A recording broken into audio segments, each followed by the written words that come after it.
sampai sekarang junior pun kalau misalnya lihat saya bareng itu tuh kaget gitu, karena kok bisa kakak adik di sini kayak gitu.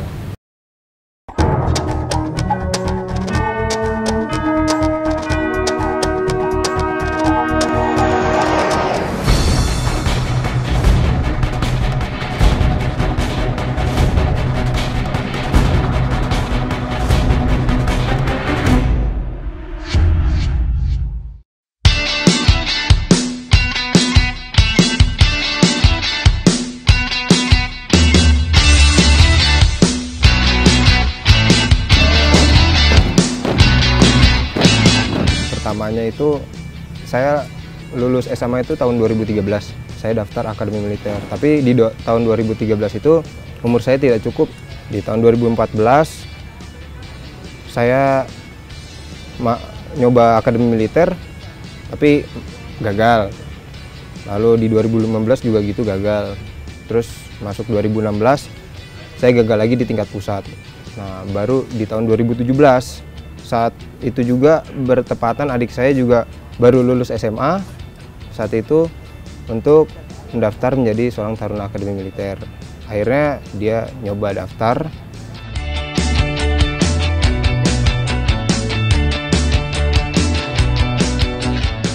Awalnya tuh saya nganter teman saya mau daftar, dia, yuk saya antar gue ke BK mau ngambil belangko. Oke, saya antar. Kemudian pas dia udah ngambil belangko tuh, saya lihat di meja itu belangko itu tinggal 1 lembar. Tinggal 1 lembar. Di situ kan saya karena pemikiran saya tuh universitas dan kebetulan juga saya dari kelas 2 SMA sudah mengikuti untuk tes beasiswa. Kemudian saya ambil. Saya masih belum ngerti itu untuk apa kayak gitu kan. Hanya tulisannya penerimaan tes catar Akmil. Kemudian saya foto ke ibu, saya kirim lewat WA. Mah, isi nggak untuk jaga-jaga? Ya boleh isi aja gitu. Saya isi nilai saya dari semester 1 sampai semester 5. Kemudian 3 minggu kemudian dikira saya tuh nggak ada pengumuman, mungkin udah keselip, udah nggak ada, udah nggak apa. Ternyata dipanggil lewat audiovisual untuk menjalani karantina di Rindam Jaya. Tapi bilang ke saya cuman diminta tolong temennya suruh nemenin daftar, ikut daftar gitu. Terus ternyata begitu masuk Rindam, hari pertama, kedua, sampai hari ke-7 tuh lolos terus. Ternyata adik lolos pusat. Ternyata begitu lolos pusat, malam saya ditelepon bu gurunya bahwa Sela tuh diterima di UI. Terus saya juga sempat ragu kalau saya pengennya kan UI karena adik dekat dengan rumah kalau UI. Kalau di Akmil pusat kan belum tentu diterima karena kan masih tes lagi. Tapi saya tanya sama adik, bilangnya gini, mah ini kan perempuan langka mah masuk Akmil gitu, jadi saya mau ini. Tapi kan dek belum tentu diterima kalau di Akmil, maksudnya belum tentu lolos gitu. Kalau di UI kan sudah universitas oke dan sudah diterima. Saya bilang, si adik bilang gini, saya maunya Akmil lah, langka.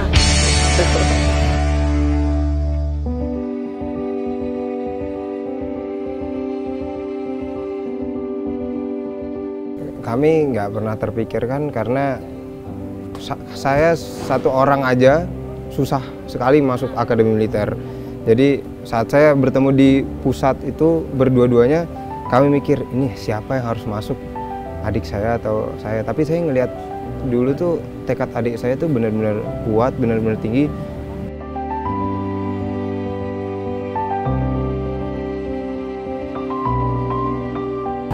Satu hal yang saya ingat dari pas tes pusat bareng di Magelang, dia pernah ngomong ke saya pada saat saya setelah tes mental ideologi itu, saya bukannya apa, tapi saya di situ bercucuran air mata karena menceritakan dia. Di situ dia mungkin agak emosi, bukan marah banget, tapi dia, kamu kenapa harus nangis kayak gitu? Kamu di sini tes. Kamu tes untuk dirimu, kakak tes untuk diri kakak. Jadi di sini ada 4 kemungkinan, kamu masuk kakak enggak, kakak masuk kamu enggak, atau dua-duanya enggak masuk, atau dua-duanya masuk, sambil dia ngelap air mata saya. Kemudian pada saat lulus memang kami berdua langsung di lapangan itu langsung otomatis sujud syukur karena saya nggak nyangka dia bisa dan dia juga nggak nyangka saya bisa.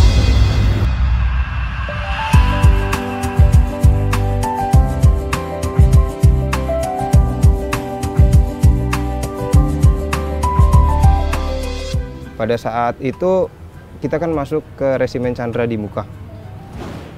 Saya menitihkan air mata karena melihat adik saya. Jadi adik saya itu bisa dikatakan didandani oleh pembinanya dengan sangat tidak layak, seperti rambutnya dicukur dengan pitak-pitak, terus bajunya gombrang-gombrang, mukanya kusam-kusam. Saya sampai, kok adik saya jadi gini? Saya sampai udah gitu diteriak-teriakin kan. Aduh, adik saya nggak pernah dapat perlakuan kasar. Apalagi saya juga sayang banget sama adik saya ini. Terus ngeliat adik saya digituin benar-benar sedih saya rasanya.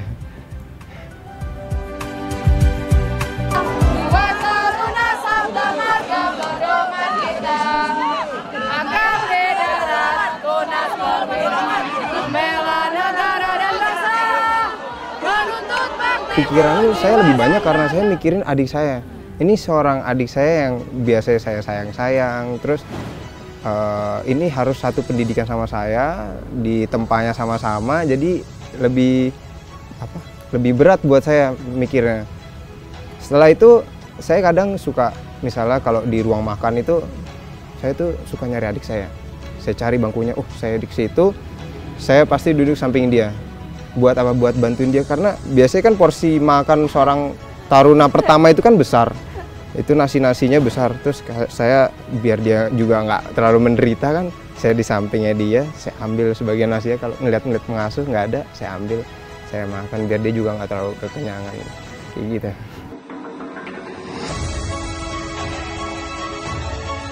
Oke, kami kawan selamat, tetap berlatih dengan serius, semoga kalian menjadi jenderal semua ya.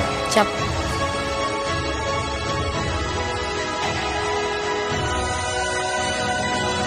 Saat saya titik paling tinggi saya capek, saya bakal nangis. Di situ dia bisa marah karena saya nangis. Kamu jangan nangis. Bahkan pernah saya ditinggal karena saya nangis. Jadi dia itu orangnya sebenarnya nggak tegaan kalau ngeliat saya nangis. Ini dari pengakuan teman-teman. Jadi mungkin dia memang terlihat di depan saya itu marah. Oh abang saya marah, abang tuh marah. Tapi ternyata teman itu langsung ngomong, saya tahu nggak? Dia tuh ngomong ke gue, gue nggak tega lihat adik gue nangis, gue nggak tega, gue nggak mau lihat adik gue nangis, tapi kasihan dia capek dan gue nggak bisa apa-apa gitu. Dan ya udah, dia cuma bisa doain, dia cuma bisa support, dia cuma bisa ngasih motivasi buat ya mungkin kita sama-sama, apalagi ya mungkin dia cowok, saya cewek, ya mungkin dia juga ngerasain gitu.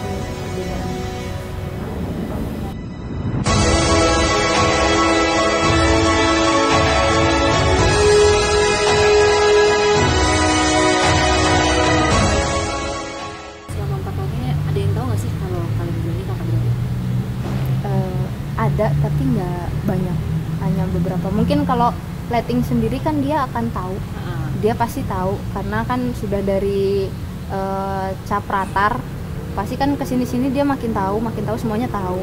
Jadi mereka itu nggak tabu kalau lihat saya deketan, kadang kalau ini nyender atau apa kayak gitu kan. Tapi kan yang lainnya mungkin senior atau junior itu, bahkan sampai sekarang junior pun kalau misalnya lihat saya bareng itu tuh kaget gitu, karena kok bisa kakak adik di sini kayak gitu.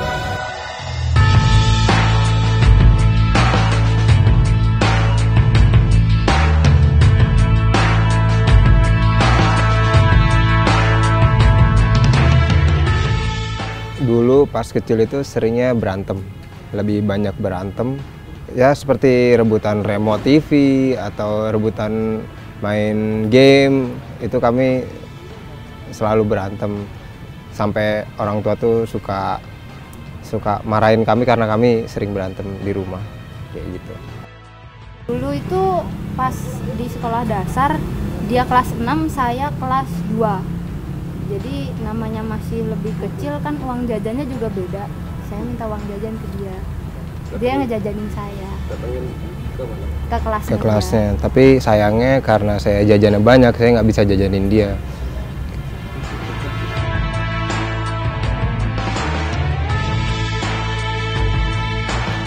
Papa itu adalah lulusan dari seorang tamtama dengan pangkat Prada. Setelah itu dia menempuh pendidikan komando menjadi seorang prajurit Kopassus.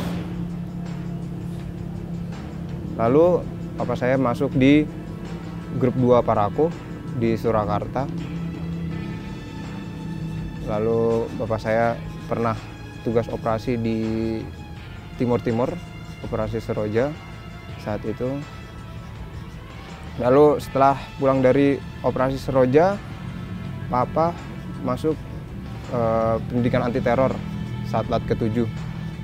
Satlat ke-7 dia menempuh pendidikan di situ menjadi pasukan anti teror Sat 81 Gultor Kopassus. Setelah itu baru nikah sama mama. Setelah itu papa pernah ikut misi pembebasan Sandera di Mapenduma, Papua tahun 96.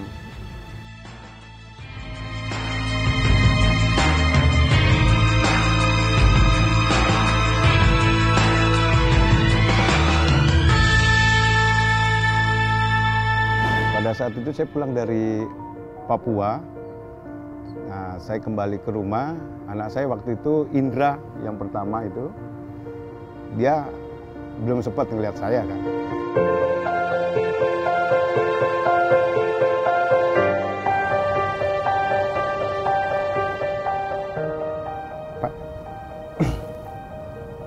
Pada saat di tempat tidur, saya mau peluk aja nggak mau. Terus saya istirahat, dia cuma nongolin kepala, melihat siapa, mungkin kan siapa. Pada saat saya berangkat ke Papua itu baru 35 hari ya, baru 35 hari. Pulang saya setahun di sana.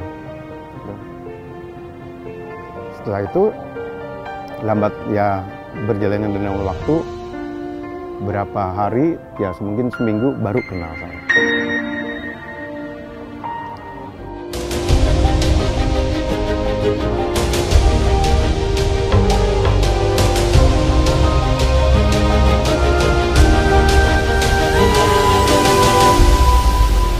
Demi Allah, saya bersumpah.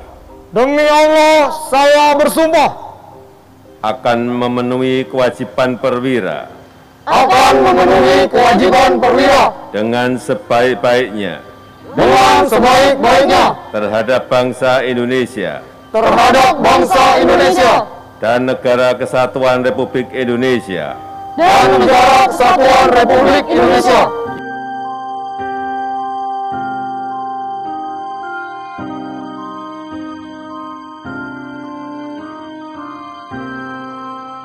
Begitu pasukan anak-anak siswa itu masuk ke lapangan tuh, saya udah meneteskan air mata,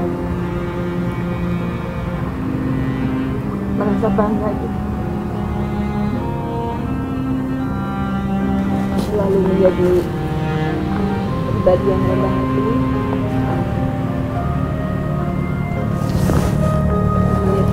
Pribadi yang rendah hati dan tidak.